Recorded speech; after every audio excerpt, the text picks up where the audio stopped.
I realized in 10 years of my teaching experience, there were many students who facing the problem to recalling the P block element reaction, yeah, inorganic chemistry reaction. And it is very difficult to recall the right answer at the time of exam.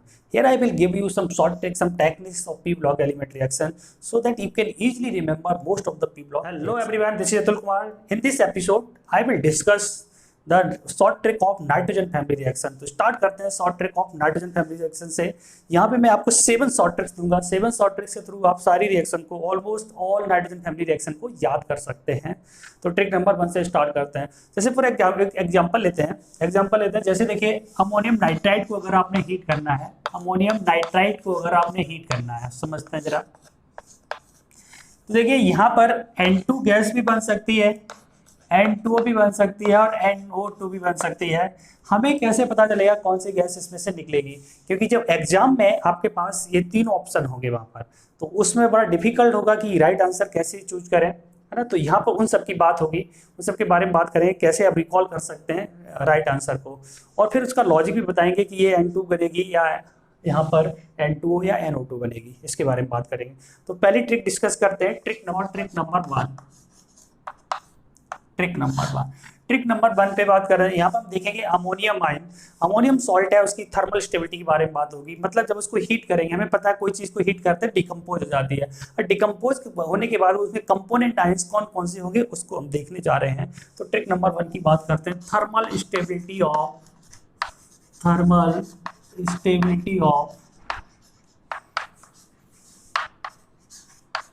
Ammonium salt, इसके बारे में बात करने जा रहे हैं।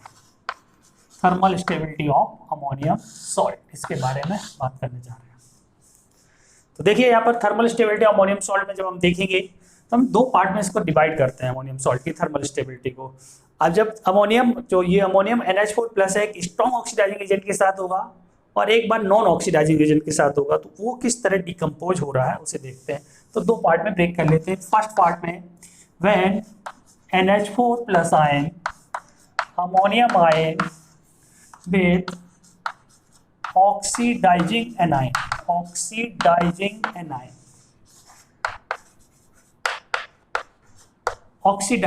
के साथ है।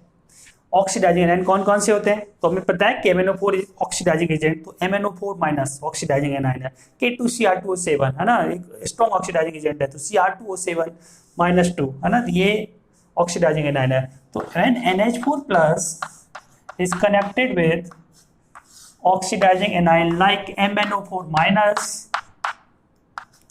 Cr2O7-2,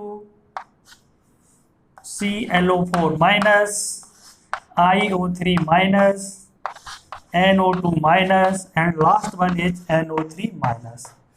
जब इनके साथ अमोनियम आयन अटैच होगा, मीन्स NH4 MnO4 NH4 का ऑल्टो है Cr2O7, इनके साथ होगा तो N2 गैस रिलीज होगी, N2 गैस। इनके साथ अगर आप हीट करेंगे तो N2 गैस रिलीज होगी, और लास्ट इसके साथ अगर हीट करेंगे तो आप N2O गैस रिलीज होगी, N2O गैस रिलीज होगी। N2O गैस का कलर जो है ब्राउन कलर का होता है। अब अपन समझते हैं कि ये N2 गैस और इसमें N2O गैस क्यों रिलीज होगी, लॉजिक पे आते हैं। फिलहाल 1-2 एग्जाम्पल इसमें से देख लेते हैं। तो देखिए अमोनियम नाइट्राइड है ना, NH4NO2, इसको हीट करेंगे तो हीट करने पर हमें एक N2 गैस मिलेगी, जैसा आप देख सकते हैं NH4NO2 N2 गैस निकलेगी यहाँ से, प्लस जो बचा हुआ वाटर मॉलिक्यूल है, तो देखिए 2H2 H4 है तो 2H2 वाटर मॉलिक्यूल रिलीज हो जाएंगे, है ना। एक और इम्पॉर्टेंट चीज यहाँ पे ध्यान रखेंगे हम, आप हिंट में लिखेंगे release maximum number of water molecule, है ना। इस फंडे के साथ एक और फंडा आपने याद रखना है कि maximum number of water molecule को भी रिलीज कर देना आपने साथ में। तो यहाँ पे देखिए H4 है, तो कितने मैक्सिमम वाटर मॉलिक्यूल रिलीज हो सकते हैं, बताइए कितने होंगे? 2 हो सकते हैं ना, क्योंकि H2 होता है ना, वाटर में H2 होता है, तो अगर 4 हाइड्रोजन है तो 2 वाटर मॉलिक्यूल रिलीज हो सकते हैं।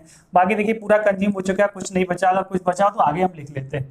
नेक्स्ट देखिए NH4NO3 को हीट करते हैं, अमोनियम नाइट्रेट को हीट करते हैं, ठीक। तो वहां से देख सकते हैं N2O गैस बनेगी, N2O गैस बनेगी ब्राउन कलर की। अब बॉटम मॉलिक्यूल को देखते हैं कितने बॉटम मॉलिक्यूल आएंगे। H4 है, बताइए H4 है तो कितने बॉटम मॉलिक्यूल आने चाहिए, 2 है ना। तो जितने भी हाइड्रोजन है उनके आधे बॉटम मॉलिक्यूल आएंगे क्योंकि वाटर में ऑलरेडी H2O होता है, H2O। अब देखिए कितने ऑक्सीजन हो चुके हैं, यहाँ पर 3 ऑक्सीजन हो चुके हैं, 3 ऑक्सीजन ऑलरेडी है, पूरे कंज्यूम हो चुका, कुछ नहीं बचा है ना। एक और अमोनियम आयन को हीट करके देख सकते हैं, तो अमोनियम ऑक्सीलेट को हीट करते हैं, अमोनियम ऑक्सीलेट या डाइक्रोमेट आयन को, अमोनियम डाइक्रोमेट आयन को। अब देखिए जब अमोनियम डाइक्रोमेट आयन को हीट करेंगे, ये हीट किया NH4 Cr2O7 -2 है ना, इनके थ्रू बनाया, तो ये है अमोनियम डाइक्रोमेट आयन। इसको जब हीट करेंगे तो हमें पता है N2 गैस निकलनी है, N2 गैस। सेकेंड एंड क्या बताइए, मैक्सिमम वाटर को रिलीज कर देना है। तो मैक्सिमम वाटर कितने हो सकते हैं, देखिए हाइड्रोजन कितने हैं 8, तो वाटर कितने होंगे 4 है ना, 4 वाटर को रिलीज करिए, सेकेंड 4 वाटर रिलीज करती है, प्लस जो बचा हुआ उसे लिखिए Cr2 बचा हुआ है। अब देखिए 4 ऑक्सीजन कंज्यूम कर लिए, तो यहाँ पर 3 ऑक्सीजन बच गए, तो Cr2O3, तो Cr2O3, तो ये ग्रीन कलर का रेजिड्यू आता है Cr2O3 का, है ना। तो finally on heating ammonium dichromate we will get 1 N2 4 H2O एंड 1 molecule of Cr2O3, green colour का रेजिड्यू मिलता है Cr2O3 का। इंपॉर्टेंट रिएक्शन है। तो अब देखिए NH4 N2 में क्यों कन्वर्ट हो रहा है उसे समझिए। ये ऑक्सीडाइजिंग एनायन लगा हुआ है, ऑक्सीडाइजिंग एनायन का क्या काम होता है, बेसिकली क्या काम करता है, ये कन्वर्ट कर देता है हर किसी को हायर ऑक्सीडेशन स्टेट में, है ना। तो देखिए यहाँ पर जो NH4 प्लस में यहाँ पर नाइट्रोजन की ऑक्सीडेशन स्टेट है -3, आप देख सकते हैं -3 है, और ये N2 में कन्वर्ट कर देता है 0 में, है ना। तो बेसिकली जो ऑक्सीडाइजिंग एनायन लगा हुआ है वो हमेशा क्या कर रहा है, N-3 को N2 में कन्वर्ट कर दे रहा है, इस केस में N2 में कन्वर्ट करेगा। अब आप देख सकते हैं किस तरह, N2 में पहले कन्वर्ट करेगा 2H2O, फिर एक नेसेंट ऑक्सीजन बच जाएगी, एक ऑक्सीजन बच जाएगी, अगर आप लिखे देखिए तो ये बच जाएगी ऑक्सीजन, ठीक है, तो वो N2O बना लेगा इसी तरह। तो इस तरह देखिए लॉजिक भी यही है कि जो ऑक्सीडाइजिंग एजेंट है वो NH4 में जो नाइट्रोजन की ऑक्सीडेशन दैट इज -3 है ना, इसको कन्वर्ट कर देता N2 में, ये लॉजिक है। तो इसी तरह बाकी रिएक्शन भी हम लिख सकते हैं। तो सारी रिएक्शन में यहाँ पे नहीं लिख रहा हूँ, यहाँ पे एक डिस्क्रिप्शन में एक टेलीग्राम का लिंक दिया हुआ है, अगर आपको सारी रिएक्शन चाहिए तो वहाँ पे आप जाके डाउनलोड कर सकते हैं PDF को, हैंड रिटन नोट्स को, और देख सकते हैं। अब सेकंड देखते हैं इसका सेकंड पार्ट। अब देखिए कितनी रिएक्शन आपको याद हो गई, 1 2 3 4 5 6 रिएक्शन यहाँ से आप याद कर चुके हैं, है ना। अभी ट्रिक नंबर 1 कंप्लीट नहीं हुई है, अभी कुछ इसमें पार्ट बचा हुआ है। तो जैसे ट्रिक नंबर 1 कंप्लीट होगी, करीब करीब जो है आप 10 से 12 रिएक्शन याद कर पाएंगे। अब ट्रिक नंबर 1 में थर्मल स्टेबिलिटी देखते हैं, बी पार्ट में देखते हैं हम। बी पार्ट में हमें देखना है when ammonium ion with non-oxidizing anion, non-oxidizing anion anion के साथ जब अमोनियम है तो क्या देगा उसे देखते हैं। तो देखिए नॉन ऑक्सीडाइजिंग एनायन कौन कौन से हैं, ammonium ion when connected with X minus में ये सब ले सकते हैं, Cl minus, Br minus, I minus, right. Second carbonate ion, sulphate ion, ये नॉन ऑक्सीडाइजिंग एनायन है, फॉस्फेट आयन, कुछ एक को यहाँ मैं क्लब करके लिख देता हूँ, CH3CO minus, oxalate ion, sulphide ion, BO3 -3 ion, ठीक। इन सारे केस में अगर आप इसके साथ हीट करेंगे अमोनियम आयन को तो हमें अमोनिया गैस मिलेगी प्लस एसिड, याद रखेंगे प्लस एसिड भी मिलेगा, और इट्स डिकम्पोज्ड पार्ट,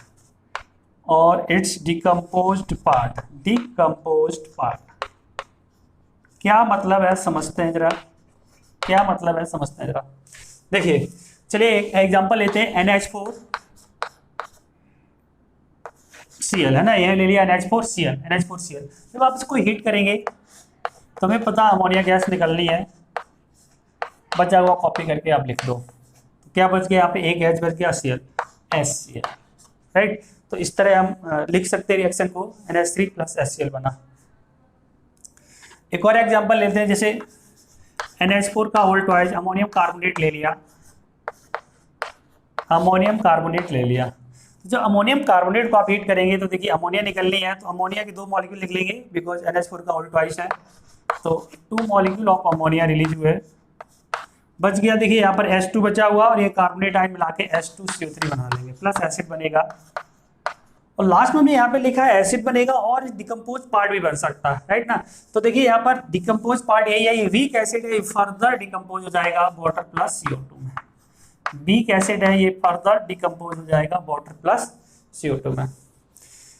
तो एक और एग्जांपल ले लेते हैं, कोई भी एग्जांपल ले सकते हैं, यहाँ से एक ये ले लेते हैं अमोनियम C2O4 - 2 ऑक्सिलेट आयन होगा C2O4 - 2, राइट।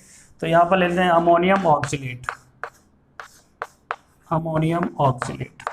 अमोनियम ऑक्सिलेट को आप हीट करेंगे तो देखिए 2 वाटर मॉलिक्यूल 2 अमोनियम मॉलिक्यूल बनेंगे प्लस H2C2O4 ऑक्जेलिक एसिड।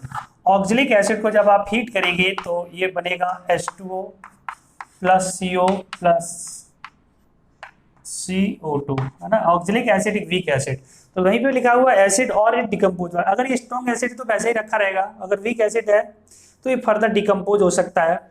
तो जैसे देखिए वीक एसिड है तो फर्दर डिकम्पोज हो गया H2O plus CO plus CO2 में, ये वीक एसिड था फर्दर डिकम्पोज हो गया, तो इसलिए वहां पर लिखा हुआ एसिड और इट्स डिकम्पोज पार्ट। तो NH3 तो मिलनी है, एसिड और डिकम्पोज पार्ट ये मिलेगा।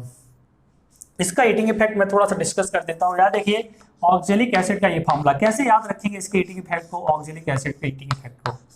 देखिए अगर आपने इसको हीट किया, हमें पता है जब भी आप हीट करते हैं तो या गैसेज रिलीज हो जाती हैं और वाटर मॉलिक्यूल रिलीज होता है ना। ये बेसिक फंडा है, जब भी आप किसी चीज को हीट करते हैं तो वाटर मॉलिक्यूल रिलीज होगा वहां से और उसके बाद गैसेज रिलीज होंगी। तो देखिए यहाँ पे देखिए वाटर मॉलिक्यूल रिलीज करिए, वाटर मॉलिक्यूल रिलीज करिए OH और H, वाटर मॉलिक्यूल रिलीज हुआ, क्या बचा आपके पास CO गैस और CO2। तो finally on heating of oxalic acid we will get OH और H, H2O plus CO plus CO2, तो वही लिखा हुआ है H2O plus CO plus CO2, ठीक है। तो इस तरह हम सारी रिएक्शन को लिख सकते हैं। अब क्वेश्चन जब ये है कि हमारे पास जब ऑक्सीडाइजिंग एनाइन था तब उसने N2 में कन्वर्ट किया था और एक में NO2 में भी कन्वर्ट किया था जब नाइट्रेट लिया था। जब नॉन ऑक्सीडाइजिंग एनाइन है तो कन्वर्ट कर रहा है NH3 में, क्यों ऐसा है देखिए समझते हैं। नॉन ऑक्सीडाइजिंग एनाइन है तो ऑक्सीडाइज तो नहीं कर पाएगा। यहाँ पे देखिए नाइट्रोजन की ऑक्सीडेशन स्टेट जो है N की ऑक्सीडेशन स्टेट -3 है, तो ऑक्सीडाइज नहीं कर पाएगा। यहाँ भी नाइट्रोजन की ऑक्सीडेशन स्टेट कितनी है -3, तो दिस इज द लॉजिक। तो इस तरह this is the way you can remember all the reaction of सॉर्ट्रिक 1, ठीक है। तो सॉर्ट्रिक 1 के पहली रिएक्शन जो आपने लिखी थी करीब 6 रिएक्शन वो थी 7, 8, 9, 10, 11, 12, 13, 14, 15, है ना। 15 करीब रिएक्शन आपको याद हो गई एक ट्रिक से, राइट। तो मैं एक बार फिर से रिवाइज कराता हूँ, रिकैप करते हैं क्या है सॉर्ट्रिक 1। सॉर्ट्रिक 1 में जब अमोनियम आयन को हम हीट करेंगे तो अमोनियम आयन को हीट करेंगे डिकम्पोज होगा। डिकम्पोज होने पे हमें देखना पड़ेगा अमोनियम जो आयन है वो अटैच्ड है, वो किस काउंटर पार्ट से अटैच है या उसका एनाइन क्या है।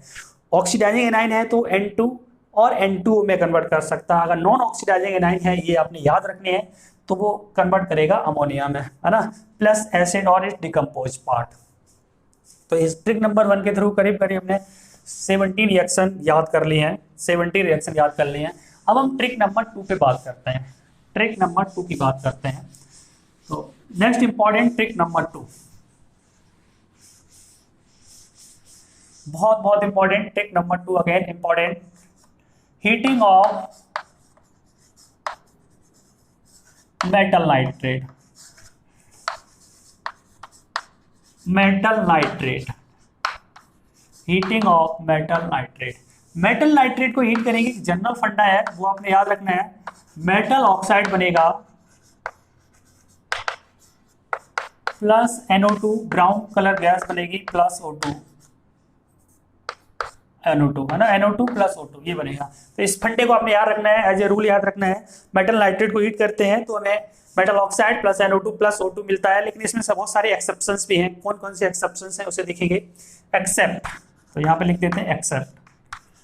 कौन किसे किसे छोड़ना है, सोडियम प्लस को छोड़ना है, फर्स्ट ग्रुप के मेटल को छोड़ना है, लिथियम छोड़ के, सोडियम, पोटेशियम, रुबिडियम, सीजियम, है ना, इनको हमें छोड़ना है, इनको छोड़ के।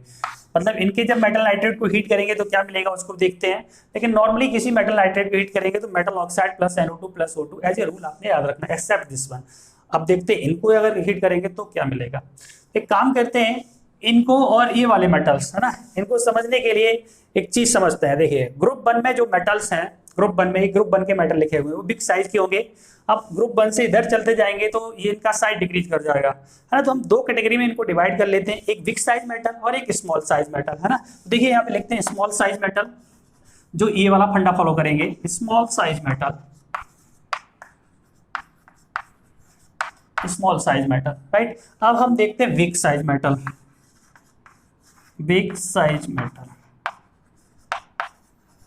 दो कैटेगरी में हमने डिवाइड कर लिया, स्मॉल साइज मेटल और big size metal. Small size metal इनके अलावा सारे स्मॉल साइज में कंसीडर कर लिए क्योंकि ग्रुप 1 में बड़े हैं, इधर जाने पे डिक्रीज कर रहा है। तो वो कौन कौन से मेटल होंगे देखते हैं। लिथियम प्लस होगा क्योंकि यहाँ से लिथियम बच गया था, फिर magnesium plus 2, strontium plus 2, barium plus 2, Zn+2, copper +2 और लेड +2 ना। ये हम मेटल याद रखने, जनरली ये मेटल इस कैटेगरी में आएंगे। इन मेटल के नाइट्रेट को अगर आप हीट करेंगे तो metal oxide plus NO2 plus O2 मिलेगा, और इन मेटल के नाइट्रेट को आप हीट करेंगे तो क्या मिलेगा उसे देखते हैं। बिग साइज मेटल में ये फर्स्ट ग्रुप के मेटल लिखे एक्सेप्ट लिथियम, तो potassium, rubidium and caesium, right, ये लिखे हुए मेटल्स। तो देखिए इन मेटल के नाइट्रेट को अगर आप हीट करते हैं MnO3, M is this metal Na+, K+, R rubidium and caesium, जब इनको हीट करेंगे तो मेटल नाइट्राइड मिलेगा प्लस O2 मिलेगा, ठीक है। तो इसमें थोड़ा सा ये ध्यान रखना, जब आप हीट करेंगे 500 डिग्री सेल्सियस पे तो ये मिलेगा, लेकिन अगर आपने इसको हाई हीट कर दिया, केमिस्ट्री में थोड़ा हाई हीट का मतलब होता है 400-500 के बीच में, हम मानते हैं ये नॉर्मल हीटिंग है, और 800 के आसपास हाई हीट होती है केमिस्ट्री के अकॉर्डिंग, है ना।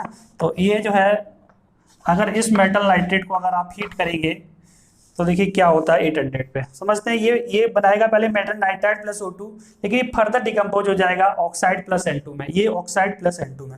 अब बताइए जब ये ऑक्साइड बनाएगा, फर्स्ट ग्रुप का मेटल ऑक्साइड बनाएगा तो क्या बनेगा, M2O, है ना, M2O plus N2 plus O2, है ना। बैलेंस कर लेंगे रिएक्शन को तो ये बनेगा।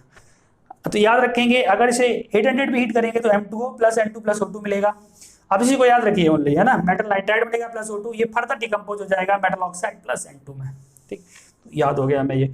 अब इनको हीट करेंगे, इनको अगर हीट करेंगे तो एग्जाम्पल से देख लेते हैं। इनको हीट करने पर लिथियम नाइट्रेट, है ना, एक एग्जाम्पल लेते हैं लिथियम नाइट्रेट, Li+NO3-, है ना, तो ये LiNO3 फॉर्मूला बनेगा। जब आपने इसको हीट किया तो हमें मेटल का ऑक्साइड मिलेगा। मेटल का ऑक्साइड क्या है, Li2O, है ना, lithium oxide plus NO2 plus NO2 plus O2, यही जनरल फंडा है। देखिए metal oxide plus NO2 plus O2, यही मिल रहा है हमें, metal oxide plus NO2 plus O2 मिल रहा है, राइट। अगर एक और लेते हैं, इसमें से कोई एग्जांपल लेते हैं, magnesium nitrate, magnesium nitrate MgNO3 का होल ट्वाइस आपने हीट किया तो हमें पता है क्या मिलेगा, magnesium oxide plus NO2 plus O2, है ना। थोड़ा सा और कलेक्ट इन्फॉर्मेशन करते हैं। NO2 ब्राउन कलर की गैस है और ये कलरलेस गैस है, right. Both are paramagnetic gas, right. एक कलर पैरामैग्नेटिक है और एक कलरलेस पैरामैग्नेटिक है, तो ये इन्फॉर्मेशन भी आपने कैरी करनी है। अब समझते हैं जो ये मेटल्स लिखे हुए हैं, ये मेटल्स, इनको हम याद कैसे रखेंगे। तो मैं यहाँ पर एक निमोनिक बता रहा हूँ इसका याद रखने का। देखिए क्या, ली का से कुछ नहीं होगा, ठीक है, ली नॉट का, ली मांगे कार स्कूटर बाप, है ना। ये वही है फर्स्ट ग्रुप, जो सेकंड ग्रुप के निमोनिक्स हैं ना, बेटा मांगे कार स्कूटर वाला, उसी से पिक कर लिया हमने। ली मांगे कार स्कूटर बाप ने से कुछ नहीं होगा। जिद मीन्स जिंक, है ना, जिद कर मीन्स कॉपर, कर ली, बाप ने जिद कर ली, है ना, बाप ने जिद कर ली, नहीं देनी भाई ये कार स्कूटर। तो ली मांगे कार स्कूटर, बाप ने जिद कर ली, ये इस निमोनिक से इसको याद रख सकते हैं।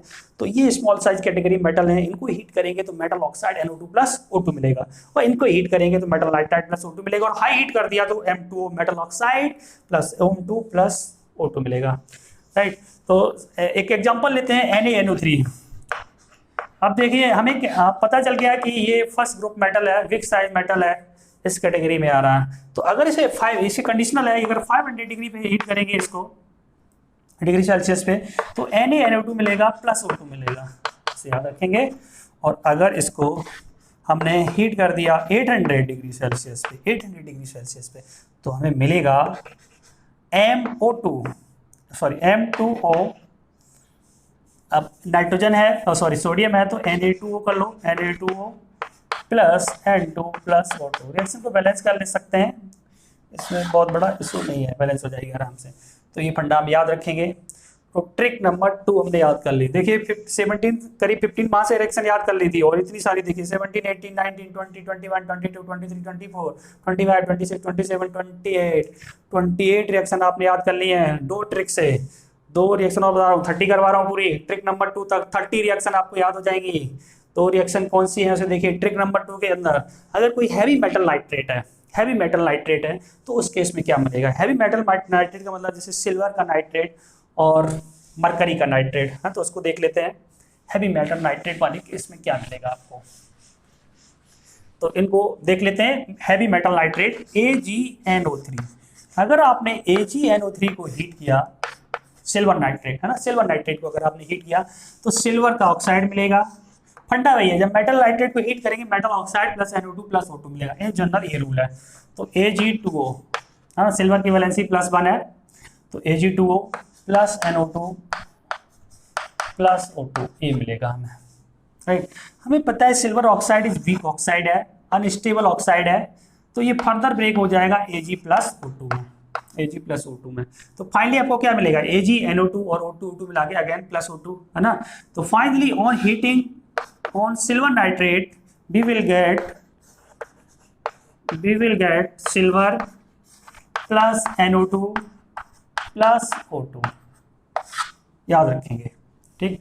तो जब भी ये Ag अगर मरकरी का ऑक्साइड आता है और सिल्वर का ऑक्साइड, वो फर्दर ब्रेक हो जाते हैं अपने मेटल प्लस ऑक्सीजन केस में। जैसे आप मरकरी का ऑक्साइड भी ले सकते हैं, मरकरी ऑक्साइड, मरकरी की जो कॉमन वैलेंसी है दैट इज +2, तो HgNO3 का होल ट्वाइस, ये फॉर्मूला बनेगा, ये बनेगा फॉर्मूला, राइट, गुड। तो ये फॉर्मूला बनेगा जब हीट करेंगे, तो मैं मरकरी का oxide plus NO2 plus O2, अभी बताया मरकरी और Ag जितने भी G लगे हुए Ag Hg, इनके ऑक्साइड क्या अनस्टेबल होते हैं, फर्दर ब्रेक हो जाते हैं मेटल प्लस ऑक्सीजन में। तो मेटल प्लस ऑक्सीजन NO2 ये है, और ऑक्सीजन यहाँ से निकला है, ऑक्सीजन में ऐड हो गए, ऑक्सीजन बनाएगा कुछ अमाउंट इसका, है ना। तो finally on heating silver nitrate we will get HgNO2 plus O2, इसे याद रखेंगे। तो ट्रिक नंबर 2 तक हमने 30 रिएक्शन याद कर ली, 30 रिएक्शन। एक बार रिकैप करते हैं। ट्रिक नंबर 1 में हमने हीटिंग इफेक्ट ऑफ, हमने आपको बताया हीटिंग इफेक्ट ऑफ, है ना, ammonium salt. Ammonium salt 2 category में लिया था, अमोनियम सॉल्ट। जब अमोनियम आयन आपका स्ट्रॉन्ग या ऑक्सीडाइजिंग एजेंट के साथ था तब उसने N2 में कन्वर्ट कर दिया था, जब नॉन ऑक्सीडाइजिंग एनायन के साथ था तब उसने कन्वर्ट कर दिया था NH3 में, राइट। और फिर हमने देखा था मेटल नाइट्रेट को हीट करते हैं तो metal oxide NO2 plus O2 मिलता है, एक्सेप्ट कौन से, फर्स्ट ग्रुप के मेटल हैं, उसमें से लिथियम नहीं है, राइट। जब उनको हीट करेंगे तो मेटल नाइट्राइड प्लस O2 मिलेगा। हाई हीट कर देंगे तो वो N2 में भी कन्वर्ट हो जाएगा, जैसा अभी आपने देखा था। ट्रिक नंबर 3 की बात करते हैं अपन, अब ट्रिक नंबर 3 की बात करते हैं। ट्रिक नंबर 3 में हम देखेंगे कि ultra pure, again important, ultra pure, जितनी भी ट्रिक बता रहा हूँ सारे इंपॉर्टेंट है, सारे हमेशा क्वेश्चन, फ्रीक्वेंसी क्वेश्चन बहुत ज्यादा हाई है इससे। Ultra pure N2 can we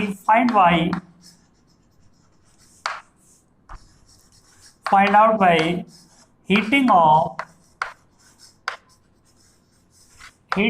metal azide,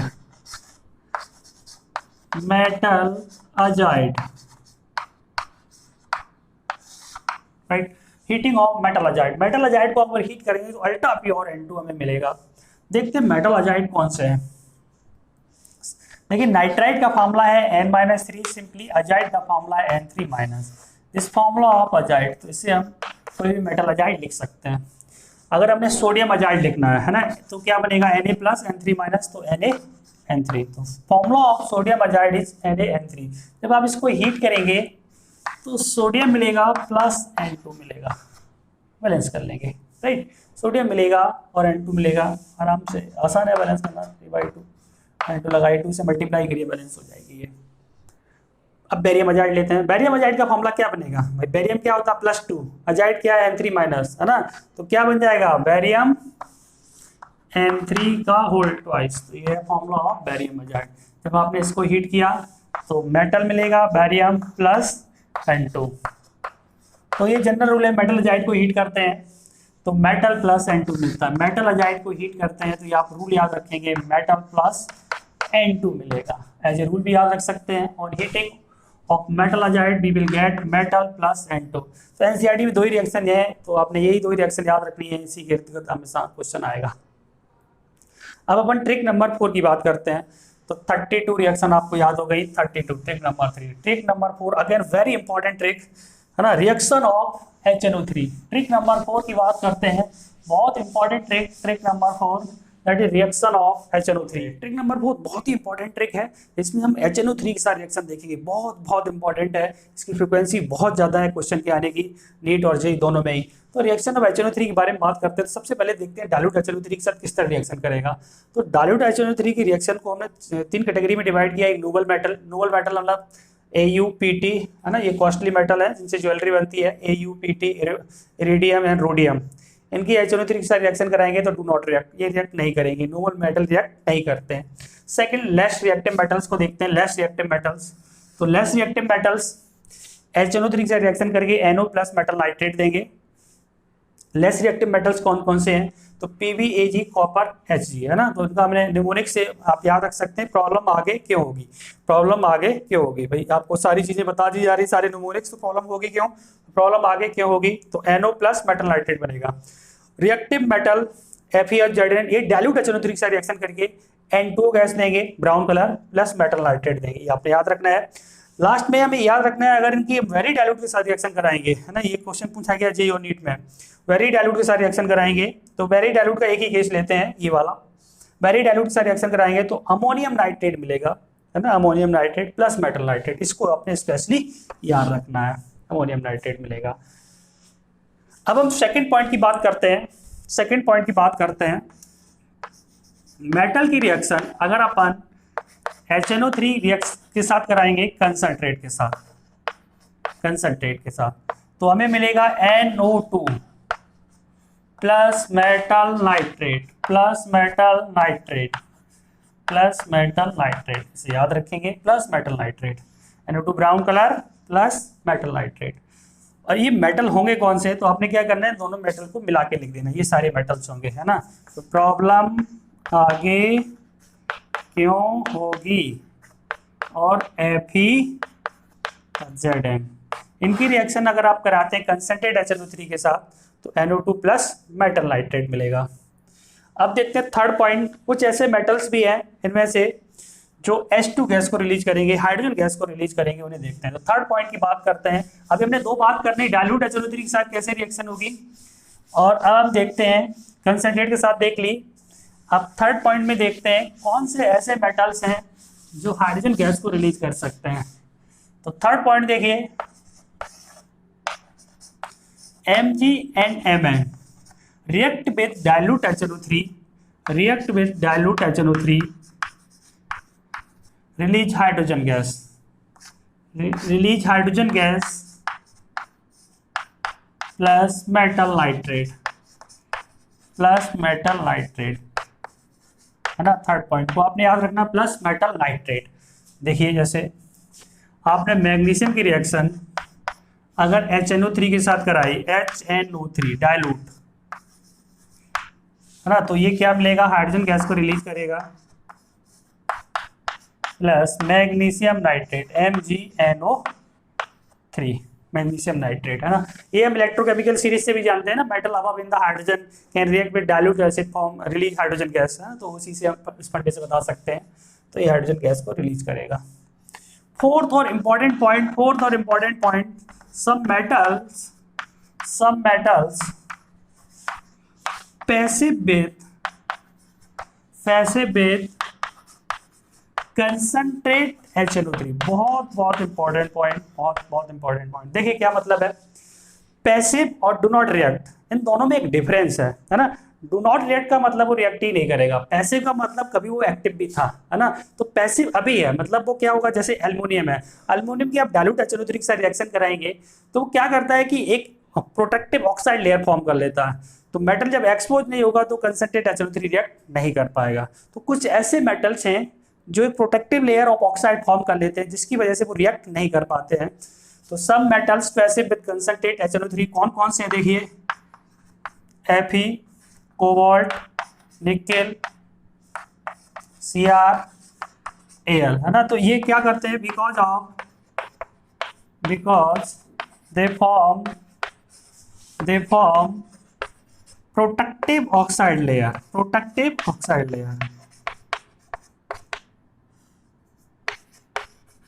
oxide layer का फॉर्मेशन कर देते हैं, है ना। प्रोटेक्टिव ऑक्साइड लेयर फॉर्म करते हैं जिसकी वजह से वो HNO3 रिएक्ट नहीं कर पाता है। तो ये हम याद रख सकते हैं निमोनिक से, फेको नहीं मीन्स निकेल, करारे आलू, है ना। फेको नहीं करारे आलू, इससे हम याद रख सकते हैं, फेको नहीं करारे आलू, FeCO नहीं मीन्स निकेल, करारे Cr आलू। तो ये प्रोटेक्टिव ऑक्साइड लेयर फॉर्म करते हैं जिसकी वजह से कंसंट्रेट HNO3 रिएक्ट नहीं कर पाता है। तो this is all about the reaction of HNO3। Trick number 4 तक हमने कंप्लीट कर लिया, बहुत इंपॉर्टेंट ट्रिक है ट्रिक नंबर 4। HNO3 वाले केस में ये सारी रिएक्शन हमने कर ली। अब ट्रिक नंबर 5 की बात करते हैं, क्या रिकैप करते हैं, क्या देखा हमने, HNO3 डाइल्यूट के साथ रिएक्शन देखी, डाइल्यूट में नोबल मेटल्स, है ना, फिर लेस रिएक्टिव मेटल और फिर रिएक्टिव मेटल्स देखा, फिर कंसंट्रेट HNO3 देखा, फिर हमने देखा कुछ ऐसे मेटल्स भी हैं जो हाइड्रोजन गैस को रिलीज करते हैं, और लास्ट में हमने देखा कुछ मेटल पैसिव भी होते हैं कंसंट्रेट HNO3 के साथ, तो वो भी हमने लिख लिए। अब ट्रिक नंबर 5 की बात करते हैं। ट्रिक नंबर 5 में हम देखेंगे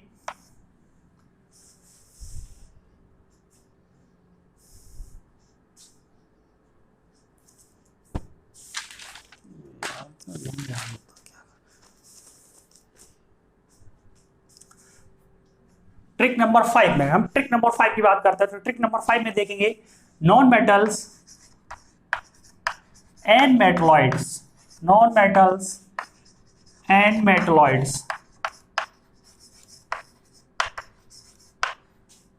react with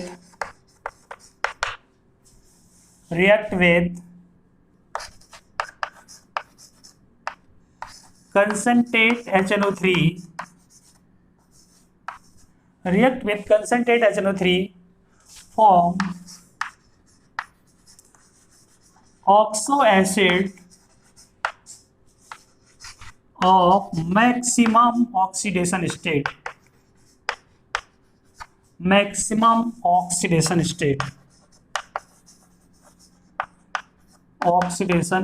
क्या मतलब है ना। इसमें से एक एक्सेप्शन भी है, उसे याद रखेंगे, एक्सेप्ट I2 वाला या तो I2O5 बनाएगा और मोस्ट ऑफ द टाइम ये HiO3 बनाएगा, है ना, HiO3 बनाएगा, ये बनाएगा। HNO3 एक ऑक्सीडाइजिंग एजेंट है ना। तो HNO3 ऑक्सीडाइजिंग एजेंट है, तो नॉन मेटल और मेटलॉइड इनको ऑक्सीडाइज कर देगा। जैसे देखिए फॉर एग्जांपल कार्बन को अगर आपने HNO3 के साथ रिएक्ट कराया तो मैक्सिमम ऑक्सीडेशन में ऑक्सीडाइज कर देगा। तो क्या बनाएगा, H2CO3 plus NO2 plus water, ये आप याद रखेंगे, ये बनेगा।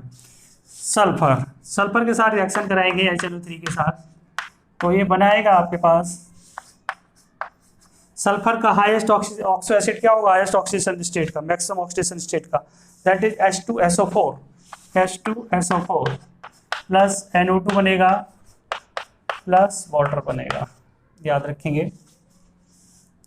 सिमिलरली अगर फास्फोरस की बात करें, फास्फोरस HNO3 के साथ, देखिए फास्फोरस का मैक्सिमम ऑक्सीडेशन स्टेट का ऑक्सो एसिड क्या है बताइए, H3PO4, तो ये बनाएगा H3PO4 प्लस ये बनेगा NO2 प्लस वाटर, है ना, ये तो बनेगा ही।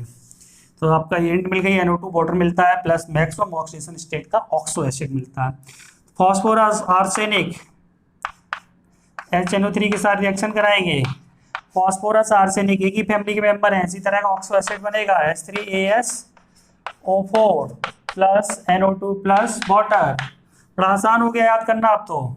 फॉस्फोरस एंटीमनी इसके साथ रिएक्शन कराएंगे तो हमें मिलेगा, सेम फैमिली का मेंबर है, इसी तरह का ऑक्सो एसिड मिलेगा हमें plus NO2 plus water.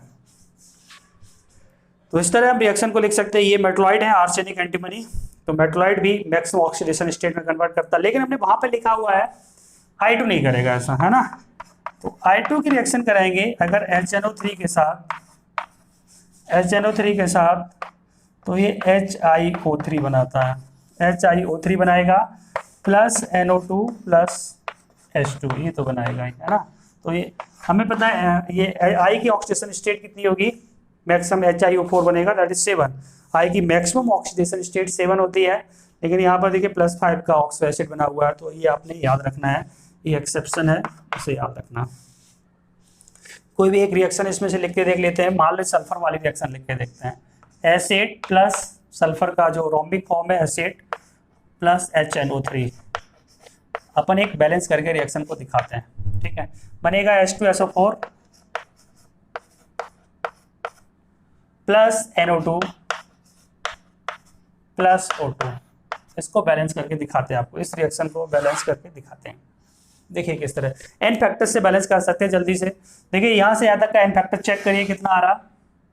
Change in oxidation state 0 है, यहाँ पर +6 है ना। तो change in oxidation state is 6 और 8 एटम है, तो एन फैक्टर कितना हो गया 8 × 6 कितना हो गया 48।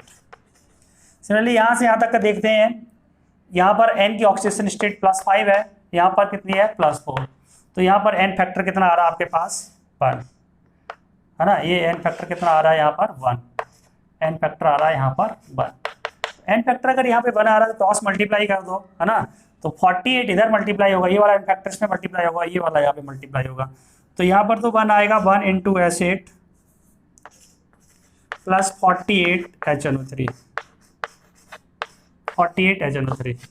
अब बड़ा आसान है बैलेंस करना, है ना, कोई मुश्किल नहीं है। H2SO4 एक ही है, यहाँ पर और कहीं सल्फर है नहीं, 8 है तो 8 H2SO4 आएगा।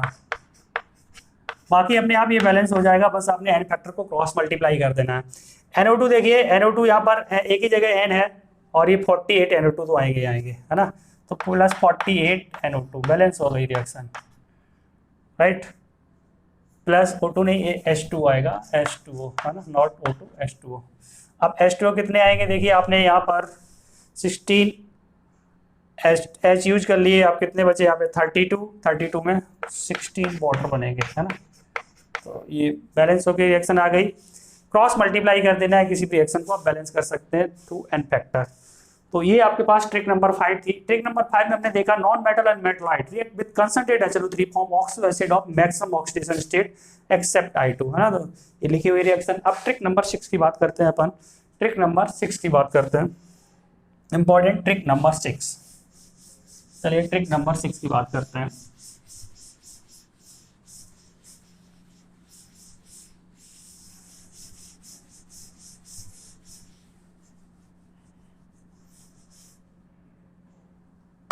ट्रिक नंबर 6 की बात करते हैं। तो ट्रिक नंबर 6 में हम देखेंगे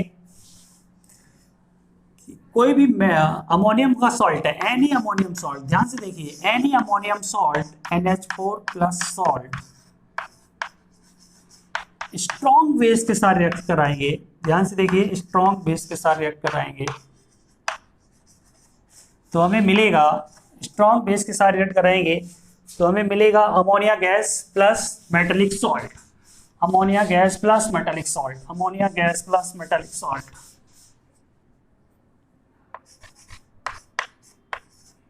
NH3 गैस प्लस मेटल का सॉल्ट और बाकी वाटर के साथ उसे बैलेंस कर लेंगे, ये मिलेगा। Important rule number 6, trick number 6, किसी भी अमोनियम सॉल्ट की स्ट्रॉन्ग बेस के साथ रिएक्शन कराएंगे तो अमोनिया गैस मिलेगी, मेटल सॉल्ट प्लस वाटर मिलेगा। फॉर एग्जांपल अमोनियम क्लोराइड, इससे देखते हैं अमोनियम क्लोराइड। स्ट्रॉन्ग बेस अपनी चॉइस से कोई भी ले लो। स्ट्रॉन्ग बेस कौन से होते हैं, first and second group hydroxide are strong base, है ना। तो यहाँ पे मैं नोट कर देता हूँ, first and second group second group hydroxide और strong base. First and second group के हाइड्रोक्साइड स्ट्रॉन्ग बेस होते हैं, तो अपनी चॉइस से सेकंड ग्रुप का हाइड्रोक्साइड ले लिया। ये देखिए क्या बनाएगा, ये समझते हैं क्या बनाएगा। देखिए एक बार अमोनिया गैस बनाएगा, मेटल का सॉल्ट बनाएगा, मेटल क्या कैल्शियम, और सॉल्ट क्या बनेगा CaCl2, और अमोनिया गैस प्लस वाटर के साथ बैलेंस कर देंगे, है ना। तो बनना तो ये है हमारे पास NH3 plus metallic salt is CaCl2, बाकी बचा हुआ वाटर के साथ बैलेंस कर देंगे। एक बार ही देख लेते हैं रिएक्शन आई कैसे हुई, ये रिएक्शन परफॉर्म कैसे हुई रिएक्शन, उसे देखते हैं। तो देखिए किस तरह रिएक्शन परफॉर्म हुई। आप देखिए इनके काउंटर पार्ट लेंगे, कैटायन एनायन को अलग करिए। देखिए यहाँ पर NH4 प्लस है और यहाँ पर Cl माइनस है। यहाँ पर क्या है, Ca+2 है और 2OH माइनस है, राइट। इसका प्लस इसके माइनस के साथ जोड़ दो, इसका प्लस इसके माइनस के साथ जोड़ दो, है ना। तो ये देखिए NH4 का ऑल ट्वाइस बनेगा और वापस ब्रेक होकर NH3 प्लस वाटर में चला जाएगा वो। तो इस तरह प्लस माइनस जोड़ के हम रिएक्शन को लिख सकते हैं। एक और रिएक्शन देखिए, अमोनियम सल्फेट लिखिए। मान लो आपने लिख दिया ammonium sulphate, right. Ammonium sulphate की रिएक्शन अपनी चॉइस से कोई भी आप स्ट्रॉन्ग बेस लीजिए। चलिए फर्स्ट ग्रुप का ले लेते हैं NaOH, इसके साथ रिएक्शन कराते हैं। बहुत इंपॉर्टेंट रहेगा, कोई भी अमोनियम सॉल्ट स्ट्रॉन्ग बेस के साथ ammonia metal salt plus water बना रहा है। तो देखिए अब अगर अमोनियम सल्फेट के साथ इसके साथ रिएक्शन कराते हैं तो हमें मिलेगा ammonia gas plus water plus salt, metal salt Na2SO4, है ना। ये मिल जाएगा Na है और ये SO4, ये सॉल्ट बना लेंगे तो Na2SO4। अब देखते हैं जरा समझते हैं किस तरह रिएक्शन हुई होगी। देखिए ये एक एनायन कैटायन और एनायन को अलग अलग लिखिए, SO4-2। ये कैटायन एनायन है इसके, और इसके कैटायन एनायन क्या है, Na प्लस और OH माइनस, है ना। इसका ये प्लस इसके माइनस के साथ जोड़ दो, इसका प्लस इसके माइनस के साथ, यही बन जाएगा। ये बनेगा 2NH4OH, राइट। तो 2 यहाँ पर ले लेंगे, है ना। तो 2 मल्टीप्लाई हो जाएगा 2Na plus 2OH minus, right. तो NH4OH बनेगा। NH4OH फर्दर ब्रेक हो जाएगा, वीक बेस है, फर्दर ब्रेक हो जाएगा अमोनिया प्लस वाटर में, राइट। तो इस तरह हम रिएक्शन को लिख सकते हैं। बहुत इंपॉर्टेंट है ट्रिक नंबर 6। अगर आप अब हम बात करते हैं नेक्स्ट अपन ट्रिक नंबर 7 की। ट्रिक नंबर 7 में आप देखेंगे hydrolysis of non metallic salt, hydrolysis of non metal oxide ना। तो याद रखेंगे नॉन मेटल ऑक्साइड की जब भी हाइड्रोलिसिस कराएंगे, नॉन मेटल ऑक्साइड की अगर अपन हाइड्रोलिसिस कराते हैं, मतलब वाटर के साथ रिएक्शन कराते हैं, तो हमें मिलेगा oxo acid of same oxidation state. बहुत इंपॉर्टेंट।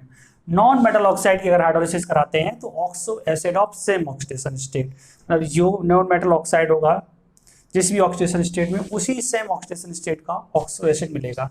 अब यहाँ पर एक प्रॉब्लम है। प्रॉब्लम ये है कि हो सकता है कि उस पर्टिकुलर ऑक्सीडेशन स्टेट का ऑक्सो एसिड एग्जिस्ट ही नहीं करता हो, है ना। तो हम क्या करेंगे, if oxo acid of same, बहुत important, same oxidation state is not present, अगर वहां पर नहीं है, then go for average value, then go for average value. क्या मतलब है भाई, क्या मतलब है, जरा देखते हैं। जैसे देखिए N2O3, इसकी अगर अपन हाइड्रोलिसिस करते हैं, वाटर के साथ रिएक्शन करते हैं, तो अभी देखते हैं नाइट्रोजन के जो कॉमन ऑक्सो एसिड्स हैं वो कौन कौन से हैं। तो नाइट्रोजन के कॉमन ऑक्सो एसिड हैं HNO3 एंड HNO2। यहाँ पे देखेंगे तो +5 ऑक्सीडेशन स्टेट है नाइट्रोजन की, और यहाँ पर इस ऑक्सो एसिड में +3 है ना। तो यहाँ पे देखिए नाइट्रोजन की +3 ऑक्सीडेशन स्टेट है, तो सेम का प्रेजेंट है ये, है ना। तो HNO2 मिल जाएगा, इसमें कोई प्रॉब्लम नहीं है। HNO2 मिल गया। अब देखते हैं N2O5, इसकी हाइड्रोलिसिस करते हैं। N2O5 की हाइड्रोलिसिस करते हैं। यहाँ पे नाइट्रोजन की ऑक्सीडेशन स्टेट +5 है, तो +5 का तो ऑक्सो एसिड होता है HNO3। हमें मिल जाएगा HNO3। अब देखते हैं N2O4। N2O4, N2O4 के अगर हाइड्रोलिसिस करेंगे तो यहाँ देखिए नाइट्रोजन की ऑक्सीडेशन स्टेट है +4, लेकिन +4 ऑक्सीडेशन स्टेट का तो ऑक्सो एसिड होता ही नहीं है। अब हम क्या करेंगे, वही लिखा हुआ है, if oxo acid same oxidation state is not present then go for average value. Average value का मतलब ये है कि इसकी देखिए +3 ऑक्सीडेशन स्टेट है, +3 वाला +3 में जाएगा, +5 वाला +5 में जाएगा। अब हमें क्या करना है, +4 वाले केस में एवरेज वैल्यू लिखनी है। एवरेज वैल्यू मतलब 3 और 5 की। तो देखिए दोनों बनाएंगे, HNO2 भी बनाएंगे और HNO3 भी बनाएंगे, बहुत इंपॉर्टेंट, राइट। इस केस में देखेंगे अगर वो पर्टिकुलर टाइप का ऑक्सो एसिड नहीं है तो HNO2 भी बनाएंगे और HNO3 भी बनाएंगे। नेक्स्ट एग्जांपल लेते हैं P4O6 का। देखिए यहाँ पर फॉस्फोरस की ऑक्सीडेशन स्टेट +3 है, वाटर के साथ रिएक्शन कराएंगे, हाइड्रोलिसिस कराते हैं, है ना। तो फॉस्फोरस के जो ऑक्सी एसिड हैं वो हैं H3PO2, H3PO3, H3PO4, है ना। यहाँ पे +5 ऑक्सीडेशन स्टेट है, यहाँ पर +3 है और यहाँ पर +1 है। तो देखिए यहाँ पर +3 वाला है तो ये H3PO3 बना लेगा, H3PO3 बना लेगा। अगर अपन P4O10 की रिएक्शन कराते हैं वाटर के साथ तो ये देखिए +5 है, +3 वाले ने +3 बना लिया, ये +5 है तो +5 वाला बना लेगा, मतलब H3PO4 बना लेगा, +5 वाला +5 बना लेगा, H3PO4 बना लेगा, राइट। तो इसी तरह हम सेम ऑक्सो एसिड का बनाना है, अगर वो नहीं है तो एवरेज वैल्यू पर जाना है। इसमें से एक रिएक्शन लिखते हैं, देखिए जेई क्वेश्चन है, जेई क्वेश्चन P4O10 की रिएक्शन अगर कैल्शियम ऑक्साइड के साथ कराते हैं, अब देखिए क्या मिलेगा हमें, एसिड है, बेस है, सॉल्ट मिलना चाहिए, है ना। तो सॉल्ट मिलना चाहिए, तो P4O10 का जो ऑक्सो एसिड है वो क्या है, H3PO4।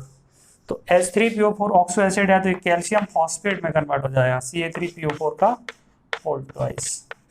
इस तरह ये रिएक्शन लिख सकते हैं, है ना। अगर आपको इस तरह लिखनी है कि H3PO4 लिखना है तो पूरा लिख डालो, H3PO4 plus calcium oxide, right, इस तरह। नहीं तो हम डायरेक्ट लिख सकते हैं कैल्शियम फॉस्फेट बनेगा, इसका ऑक्सो एसिड क्या है, H3PO4, है ना। तो ये PO4 और ये कैल्शियम मिलके कैल्शियम फॉस्फेट का फॉर्मेशन कर लेंगे। तो this is all about the all trick of nitrogen family. तो यहाँ पर 7 ट्रिक्स हो गई, 7 ट्रिक्स से करीब आप 40 से 50 तक रिएक्शन तक आपने कंप्लीट कर ली है, और इतनी नाइट्रोजन फैमिली में रिएक्शन है, तो करीब सारी रिएक्शन आपकी खत्म हो गई। नेक्स्ट वीडियो में आप बाकी रिएक्शन देखेंगे, ऑक्सीजन फैमिली की शॉर्ट ट्रिक्स क्या हैं, और देखेंगे ऑक्सो एसिड और जो बचे हुए ऑक्सो एसिड फॉस्फोरस वगैरह के, उनके लिए शॉर्ट ट्रिक्स क्या होती हैं, तो नेक्स्ट वीडियो में देखेंगे। अगर आपको कोई प्रॉब्लम आती है तो नीचे कमेंट सेक्शन में लिखिएगा, जो भी प्रॉब्लम है कमेंट सेक्शन में डालेंगे। और आपको अगर ये वीडियो पसंद आता है तो please subscribe and share it. Thank you.